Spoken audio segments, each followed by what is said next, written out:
ഫൈസൽ, ഈ കാണാതായവരിൽ കൂടുതൽ പേരുള്ള ഒരു ഭാഗമെന്ന് പറയുന്നത് പുഞ്ചിരിമട്ടമാണ് എന്ന് നമുക്കറിയാം. അവിടെ എങ്ങനെയൊക്കെയാണ് കാര്യങ്ങൾ ഇപ്പോൾ പുരോഗമിച്ചുകൊണ്ടിരിക്കുന്നത്? നമ്മൾ നേരത്തെ സ്കൂൾ റോഡിലൊക്കെ കണ്ടു, അതായത് കൃത്യമായിട്ട് അവിടെ ഒരു കിണറുണ്ട് എന്ന് ലൊക്കേറ്റ് ചെയ്യാൻ ഒരു പ്രദേശവാസിക്ക് സാധിച്ചിരിക്കുന്നു. അതുതന്നെയാണ് ഈ ജനകീയ തിരച്ചിലിന്റെ പ്രധാനപ്പെട്ട ലക്ഷ്യമെന്ന് പറയുന്നതും. എങ്ങനെ അവിടുത്തെ തിരച്ചിൽ പുരോഗമിക്കുന്നുണ്ട്?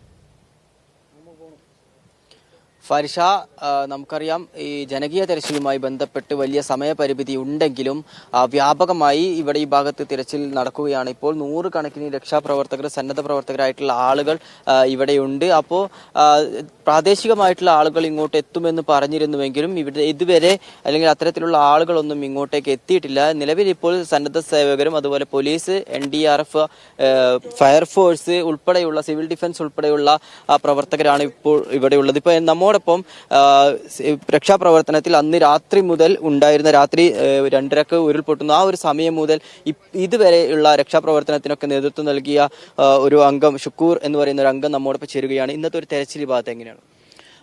നമ്മൾ സംഭവം നടന്ന അന്ന് മുതൽ ഈ പ്രദേശത്ത് ക്യാമ്പ് ചെയ്ത് പ്രവർത്തനം ചെയ്തുകൊണ്ടിരിക്കുകയാണ്.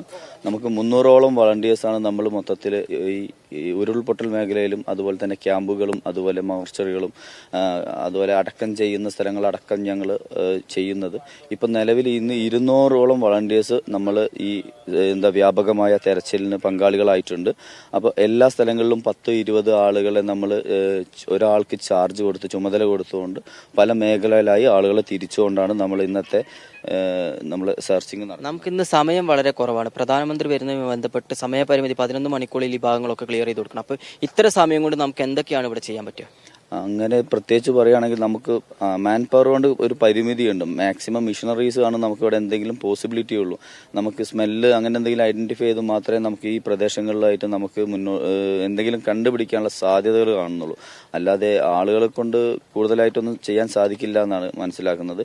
ഇന്നലെ നമുക്ക് ഒരു അസ്ഥികൂടം കിട്ടിയിട്ടുണ്ടായി നമ്മളെ മുണ്ടക്കൈ പള്ളിയോട് ചേർന്ന്. അതുപോലെ തന്നെ അവരെ ആ വീട്ടിൽ താമസിച്ചിരുന്ന കുറച്ച് ആളുകളുടെ വെള്ളി ആഭരണങ്ങളും അതുപോലെ ആധാർ കാർഡ്, പാസ്ബുക്ക്, അതുമായി ബന്ധപ്പെട്ട കാര്യങ്ങളൊക്കെ അത് ഞങ്ങൾ നേരെ panchayat standing committee chairman Nasar കാഴക്ക് കൈമാറുക, മീഡിയയുടെ നേതൃത്വത്തിൽ മുൻപിൽ വെച്ച് കൈമാറുകയാണ് ചെയ്തിട്ടുണ്ടായിരുന്നത്. അതുപോലെ വല്ല സാധ്യതകളും ഇനിയും അവശേഷിക്കുന്നുണ്ടാവും. ഒരുപാട് ആളുകളെ കണ്ടെത്താനുള്ളതുകൊണ്ട് ഇനിയും വ്യാപകമായ തെരച്ചിലിന് ഈ സമയപരിമിതി നിശ്ചയിക്കാതെ ഒരുപാട് ആളുകളെ ഇന്ന് റെസ്ക്യൂവിന് പ്രാദേശികവാസികളൊക്കെ ഉണ്ടാവും എന്ന് പറഞ്ഞെങ്കിലും അവരെ ഒന്നും കാണാൻ കുറവാണ്. പക്ഷെ ഇന്നിപ്പോ 11ാമത്തെ ദിവസമാണ്. അപ്പൊ നമുക്കറിയാം ഈ ഭാഗം നമ്മളൊക്കെ എന്ന പ്രദേശമായതുകൊണ്ട് നമ്മളൊക്കെ വന്നിട്ട് ഒരു വലിയൊരു മാറ്റം ഇവിടെയുണ്ട്. ഇത്തരത്തിൽ ഇനി നമ്മൾ ഈ മാൻ പവർ വെച്ചുകൊണ്ട് തെരഞ്ഞതുകൊണ്ട് എന്തെങ്കിലും നമുക്ക് പ്രതീക്ഷയ്ക്ക് എന്തെങ്കിലും നിങ്ങളുടെ ഒരു കണക്കിൽ വരാനുണ്ട്? നമ്മൾ ലോക്കലി തിരയുമ്പോൾ ഇവിടുത്തെ ഓരോ പോയിന്റുകളും അറിയാവുന്ന ആളുകൾ ഇൻവോൾവ് ആകുമ്പോൾ ആളുകൾ താമസിച്ചിരുന്ന സ്ഥലങ്ങൾ, അപ്പോൾ അതൊക്കെ അങ്ങനെ ഐഡന്റിഫൈ ചെയ്യാൻ കഴിയും. അപ്പോൾ ആ പ്രദേശങ്ങൾ മാത്രം കേന്ദ്രീകരിച്ചൊന്ന് തെരച്ചിൽ നടത്തുകയാണെങ്കിൽ എന്തെങ്കിലും റിസൾട്ട് ഉണ്ടാവും. അറിയാത്ത ഒരുപാട് ആളുകൾ വന്ന് പുഴയോരം കേന്ദ്രീകരിച്ച് നടന്നിട്ട് പ്രത്യേകിച്ച് റിസൾട്ട് ഇവിടെ കാണാനില്ല. അത് കിട്ടാവുന്ന സാധ്യത വെള്ളച്ചാട്ടത്തിന്റെ താഴ്വശത്തേക്ക് സാധ്യതയുള്ളൂ എന്നാണ് വ്യക്തിപരമായ അഭിപ്രായം. ഫാരിഷ, അപ്പോൾ രക്ഷാപ്രവർത്തകരൊക്കെ പറയുന്നത് അങ്ങനെയാണ്. അപ്പോൾ എന്തായാലും പ്രാദേശികമായിട്ടുള്ള ആളുകൾ കൂടുതലായിട്ട് വരികയാണെങ്കിൽ അവർ താമസിച്ച മേഖലയാണ്, അവർക്ക് ഓരോ വീടും അല്ലെങ്കിൽ ഓരോ പോയിന്റും എത്രത്തോളം ഉണ്ട് എന്നുള്ളത് അവർക്ക് മാത്രമേ അറിയുകയുള്ളൂ. അപ്പോൾ ഇന്ന് നമ്മൾ വിചാരിച്ചത് അല്ലെങ്കിൽ മന്ത്രി പറഞ്ഞതുപോലെയുള്ള അത്തരത്തിലുള്ള ആളുകൾ വളരെ കുറവാണ്. രജിസ്റ്റർ ചെയ്തതിലും പകുതി പോലും ആളുകൾ എത്തിയിട്ടില്ല. അതുകൊണ്ട് തന്നെ ഇന്ന് തിരച്ചിൽ എന്തായാലും നമുക്ക് 11 മണിക്ക് അവസാനിപ്പിക്കേണ്ടി വരും.